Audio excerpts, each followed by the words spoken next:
Tratar de um tema muito importante para o processo penal brasileiro, que é o tema do processo penal negocial. A gente percebe aí uma influência muito grande do sistema americano no Brasil, a ideia da plea bargaining americana. E isso vem desde 1995, com a criação dos juizados especiais criminais. Então, desde 1995, a gente percebe ali já o início da aplicação da plea bargaining no Brasil. Institutos como a composição civil, a transação penal, a suspensão condicional do processo, que vai além, inclusive, da própria competência do GECRIM, são indícios da aplicação de um processo penal em que o negócio jurídico é a regra. A possibilidade de barganha, a possibilidade de acordos entre a acusação e a defesa. Hoje a gente não consegue mais vislumbrar o processo penal sem a negociação. É uma tendência do processo penal brasileiro. Digo isso com a implementação dos acordos de delação premiada, que abarcaram ali grande parte das investigações e a possibilidade de composição, de aplicação de pena, de regimes diferentes daqueles que, inclusive, estão descritos na Lei de Execuções Penais, como um regime domiciliar semiaberto, aberto. Isso não existia na Lei de Execuções Penais e passou-se então a criar ali uma série de acordos de composição entre a acusação e a defesa, baseado inclusive em critérios, diria, bem amplos.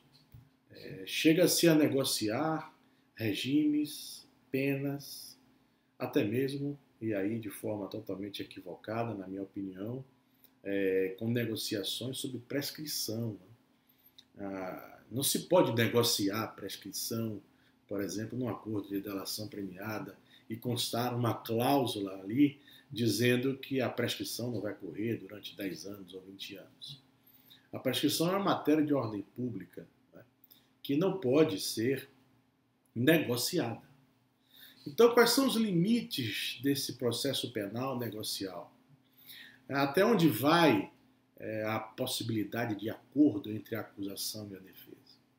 Esse é um tema que vem sendo extremamente debatido nos últimos anos, desde a aplicação da Lei 90/99, mais para frente com as delações premiadas, que ganharam força, e agora, por fim, com os acordos de não persecução penal. Então a gente percebe aí uma tendência grande de aplicação da plea bargaining, das negociações no processo penal brasileiro. Se fala inclusive em projetos, no projeto do novo CPP, se fala até em ampliar isso para penas de até 8 anos, e a gente percebe um crescimento das negociações, dos acordos no processo penal. Então, o advogado que atua na área criminal, aquele que realmente atua no dia a dia ali, vai ter que tentar se especializar nisso, vai ter que estudar. O advogado também vai ter que ser um bom negociador, porque isso pode fazer muita diferença para os seus clientes.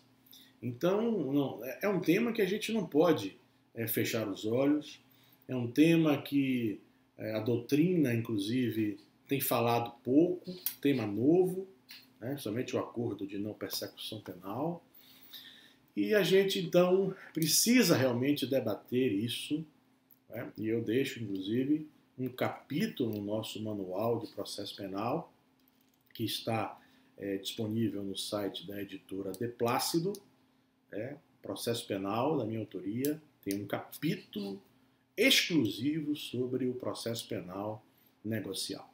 Bom, nesse capítulo eu começo tratando um pouco sobre as tradições jurídicas, né? Eu falo sobre o common law e o civil law. E essas tradições jurídicas, que na verdade elas são tradições do mundo ocidental, mas com origens bem distintas, bem diferentes. O civil law ali com aquele primado da lei, a legalidade, a ideia do juiz boca da lei após a Revolução Francesa. O juiz não podia sair ali daqueles limites legais, até para evitar, por exemplo, ilegalidades, arbítrios, não é? Que os juízes se excedessem em suas decisões de forma ilegal. Então, há ali, após a Revolução Francesa, uma ideia de limitação das decisões do juiz. O juiz vai ser aquele que vai apenas representar ou dizer o que a lei determina. É a ideia do juiz boca da lei, né? Isso restringe bastante o limite discricionário do juiz. Enquanto no common law, a evolução histórica é totalmente diferente. No common law, o juiz ele é ali representado como aquele que conhece o direito. No civil law, a ideia do doutrinador, né? O doutrinador é aquele que conhece o direito, que é bem representado. No common law, o doutrinador tem sua importância, claro, mas é muito mais importante o juiz e o que ele diz que é o direito. É a ideia do judice make law. A ideia do juiz é quem diz o direito, o juiz é quem faz o direito, o juiz é que explica a lei.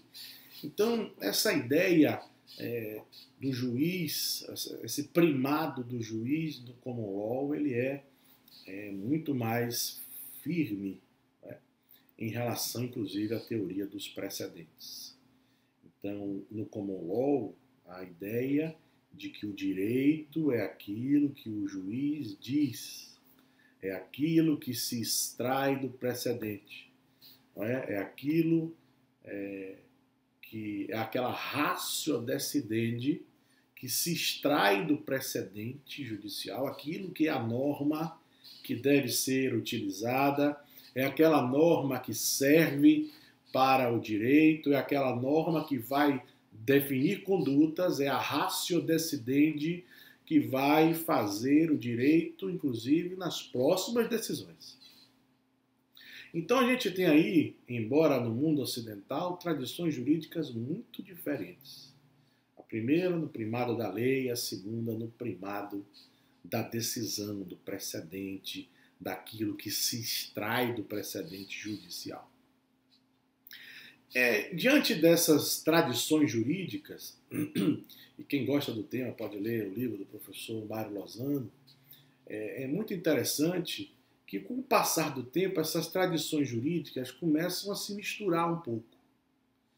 Então você tem ali o common law, mas também com aspectos do civil law, legislações também existindo junto com o direito dos juízes.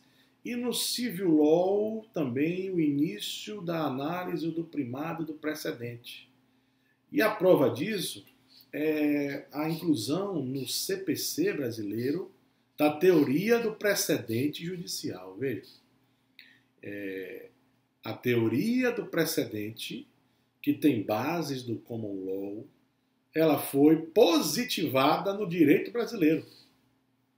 Então perceba aí que, em verdade, a gente começa a fazer uma mistura de tradições jurídicas do civil law e do common law, e essas tradições jurídicas passam, inclusive, uma a influenciar a outra. E a gente vê isso hoje no Brasil. A gente vê o direito positivo, o direito posto, não é? Mas também as súmulas vinculantes, ou a teoria do precedente judicial, a ideia da ratio decidendi que se extrai do precedente, o respeito ao precedente para gerar segurança jurídica, e você começa a perceber essas aplicações E isso começa a invadir também o processo penal. Porque não se engane, a teoria do precedente judicial não é uma teoria do processo civil. A teoria do precedente, ela tem uma ideia de teoria geral, vai se aplicar ao processo penal. As pessoas precisam entender isso. E no meu livro tem um capítulo sobre precedentes judiciais aplicados ao processo penal. Então, eu acho que são questões que o processo penal começa a abrir o horizonte, e não se trata aqui de importar instituto do processo civil para o processo penal, não tem nada a ver com isso. A teoria do precedente ela vai ser utilizada porque ela é uma teoria geral do direito. E você vai analisar ali, né, o overruling, a mudança do precedente judicial, se é possível, se não é possível.